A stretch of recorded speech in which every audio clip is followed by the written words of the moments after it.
대통령께서 최적의 의사결정을 하실 수 있도록 보좌해드리고 원활하게 국정을 펼쳐나가실 수 있는 여건을 조성해드리는 데에도 역점을 두겠습니다.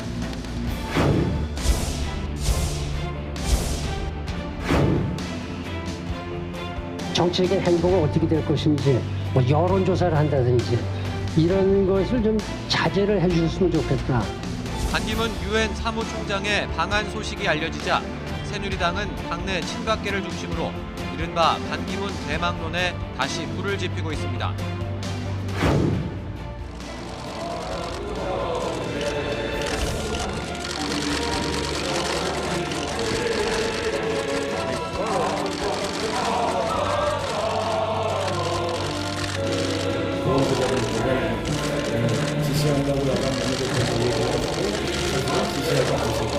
국민 통합을 위해서 5.18 기념식에서 임을 위한 국민국을 개창하도록 정부의 조치를 촉구한다.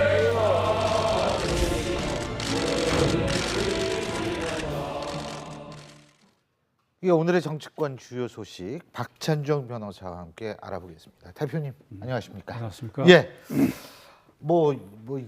뭐죠? 인사 청와대에서 인적 쇄신이라고 해서 이제 인사하고 이원종 전 충북지사가 이제 새로운 대통령 비서실장이 됐는데 어떻게 보세요? 근데 이게 공교로운 건지 모르겠습니다만 비서실장도 충청도, 예? 그다음에 정진석 비대위 위원장도 충청도, 그다음에 김용태 혁신위원장도 충청도. 어떻게 보세요? 대통령께서 일부러 의도해가지고 예. 충청권을 우대한다라든지 또는 뭐 일각에서 반기문 총장을 차기 새누리당 후보로 염두에 두고 충청권 인사를 결집한다니 하는 그것은 일련의 추측이고 호사가들이 그렇게 말을 할 수는 있겠죠. 네. 그런데 어제 그 청와대 개편에 대해서는 제가 아는 범위 안에서 네. 이럴 때 이제 말을 조심해야 할 게 국민들이 실망한다 이래버리면 저한테 SNS에서 5천만 국민을 다 만나봐느냐 이러니까 제가 알고 지내고 듣고 본 범위 안에서 어제 그 인사 개편은 지난주에 3당 원내대표와 박근혜 대통령의 회동이 지금까지 3년여 집권 기간 동안에 불통 이미지를 어쩌면 씻을 수 있겠구나 하는 계기가 됐다고 저는 생각해요. 저도 그렇게 생각했어요. 근데 이렇게 희망적으로 봤던 사람들이 그 이번 인선을 보면 차라리 안 하는 게 나았어. 안 하는 게 이제 이렇게 해버리니까 대통령의 불통 이미지는 계속되는 거 아닌가. 이게 이제 기본은 이 4.13 총선거에 대해서 정부 여당과 대통령의 책임을 대통령 인정 안 하려고 한 데서 비롯된 거거든. 지금 제가 말씀드린 이런 사람들은 구체적으로 얘기를 하면 서울 강남 3구에 반드시 새누리당을 찍고 박근혜 대통령을 열렬히 지지했고 지난 대통령 선거도 열심히 찍고 지금까지도 대통령을 응원했던 여성 전문가 집단이 있는데 주말에 그 사람들하고 제가 만나가 여러 가지 얘기를 하는 데서 깜짝 놀란 것이 대통령이 너무 고집을 부린다 이거죠. 4.13 총선거에 대해서 나의 책임이 있다 이렇게 말하는 게 왜 그렇게 어려우냐.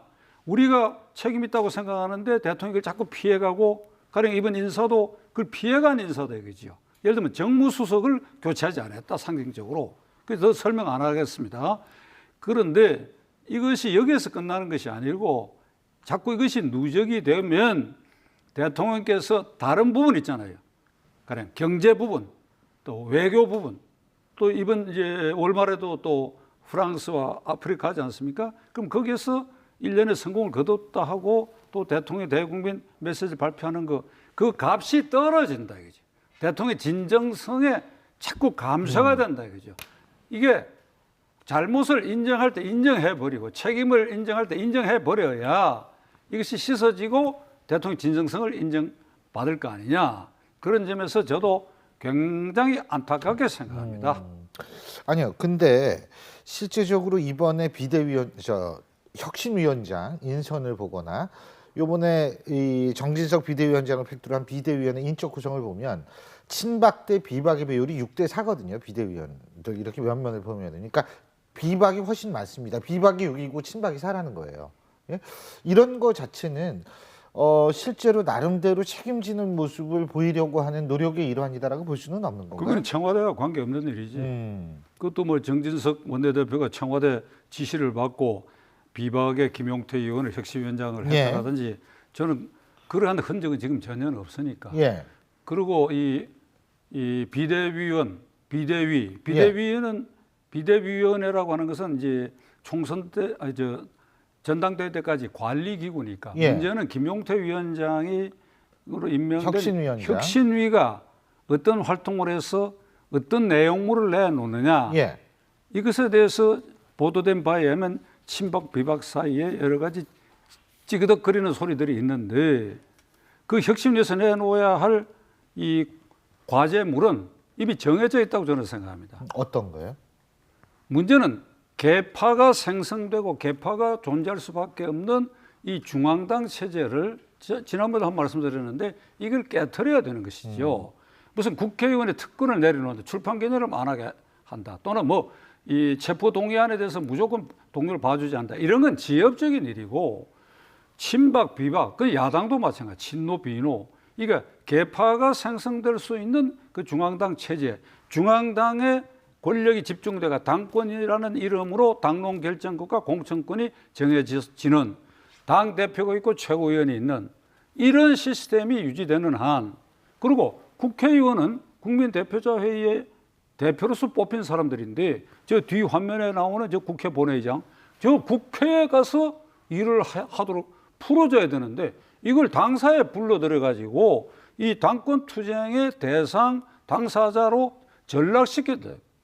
이걸 깨야지 이걸 깨고 국회에 가서 일할 수 있도록. 그럼 중앙당은 어떻게 되느냐? 말이 나온 김에 말씀드리면 이제 공개적으로 새누리당이 충고하는 것인데 이건 뭐 이 민주당도 마찬가지인데 그럼 중앙당은 어찌 되느냐? 중앙당은 대표, 최고위원이 없어져 버리고 미국처럼 경선을 관리하는 실무 조직만 남고 그다음에 국회의원들의 이 정책 활동을 이렇게 응원할 수 있는 그 시스템만 남기 때문에 중앙당의 계열 책임자는 사무총장이라고 이름 붙이면 되고 그것도 끝내 이상하면 중앙위원회 위원장이 당을 지키거나 아니면 미국식으로 전당대회 의장이 당을 지키는 것으로 그러니까 중앙당의 모든 것을 빼버린다.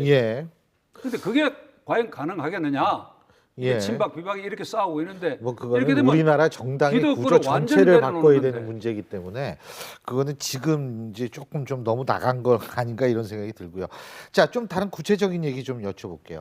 지난번에 대통령하고 여야 3당의 원내대표가 만나지 않았습니까? 그리고 거기서 얘기됐던 부분 중에 하나가 뭐냐면 바로 임을 위한 행진곡 5.18 기념곡 제정은 그건 좀 힘들다고 얘기를 하죠. 그거는 법 개정사항이 법령을 개정해야 되니까. 하지만 재창 정도는 되지 않느냐 이런 보도가 많았는데 결국 보훈처가 합창만 된다. 어떻게 보십니까? 옹졸한 처사라고 저는 생각합니다. 그것이 재창을 하게 되면 국론 분열의 위험이 있다고 보훈처가 발표하는데 안 함으로써 지금 국론 분열이 일어나고 있어요. 이런 노래가 있는지 없는지 5.18 기념식장에서 그 노래가 재창되고 있는지 안 하는지를 모르는 국민들에게도 재창은 안 되고 합창은 된다고. 재창은 지금부터 기념곡을 재창하겠습니다 하면 참석자 전원이 노래를 부르는 것이지요. 애국가 재창하듯이. 그게 따라 부르기 싫은 사람, 노래를 모르는 사람은 안 하는 것이지요. 그 재창이 허용됐을 때 2004년인가 박근혜 한나라당 대표는 참석해갖고 노래를 안 불렀다는 거 아닙니까? 가사도 모르고 곡조도 모를 수가 있지요. 그런데 그것은 안 하고 합창단이 합창만 하는데 그게 아는 사람 따라 부르라. 이게 무슨 차이가 있습니까? 저는 이 노래가 전두환 정권의 핵심 주력들에게는 언짢은 요소가 되겠지요. 광주 항쟁을 상기시키니까. 그러나 그 핵심들도 처벌받고 지금 강제 추징 단계에 있고 체념적으로 나는 용납했다고 봅니다. 이게 지극히 한정된 사람들의 언짢게 생각하는 그 부분을 가지고 그리고 지역적으로도 좀 외람된 얘기지만 지역적으로 제한된 행사에 합창은 되고 재창은 안 된다. 저는 박 대통령이 말이죠. 보훈처에 재창 허용하라고 딱 지시하는 거 옳다고 봅니다. 그게. 그런데 또 한 가지는 뭐냐면 오늘 아침에요. 박지원 국민의당 원내대표가 페이스북에 올린 글이 있습니다. 그 현기환 정무수석과의 통화 속에서 이걸 알았다 이랬는데 문제는 뭐냐면 우상호 더불어민주당 원내대표는 그 소식을 못 들었다. 예? 이 부분이 좀 미묘한 차이지만 중요한 의미가 있는 거 아닐까요? 어떻게 보십니까? 그건 뭐 잘 모르겠는데 자관 이제 그런 예. 문제까지 생기고 있는데 예. 그건 저는 청와대 정무수석 현기환 수석의 실수나 잘못이라고 보지요. 그게 의도적으로 그렇게 했다는 건 의도적은 굉장한 아니다. 잘못이고 예. 그걸 한쪽을 놓쳤다 그러면 실수치고는 큰 실수를 한 셈이죠. 그러니까 이게 말썽이 되고 있다고 하는 걸 그걸 알 수 있어야죠. 대통령을 지금 그래서 보장하는 사람이 그런 정도 센스가 없이 하면 되겠습니까? 알겠습니다. 어쨌든 내일 모레가 5.18입니다. 그죠? 내일 모레 이것이 재창이 될지 제가 합창이 한마디만. 될지. 예, 간단하게 대통령께서는 해주세요. 국가 원수이시니까 허심탄회한 마음으로 예. 국가 원수의 직무를 행해야 됩니다. 예. 상권 분립 아래서 행정부 수반이 아니고 헌법 66조에 의해서 예. 국민 통합 헌법 수호 최고 책임자로 격상시켜 알겠습니다. 놨는데 이걸 예. 자세히 들여다보면 예. 이걸 재창을 하느냐 합창을 하느냐 어느 쪽이 심각한 국론 분열이 있겠느냐 예. 이건 대통령이 허심탄회하게 보시면 알 것입니다. 알겠습니다. 내일 아침쯤은 예. 대통령께서 재창하도록 보훈처에 지시하기를 저는 간곡히 부탁드립니다. 예, 오늘 말씀 여기까지 듣죠. 고맙습니다.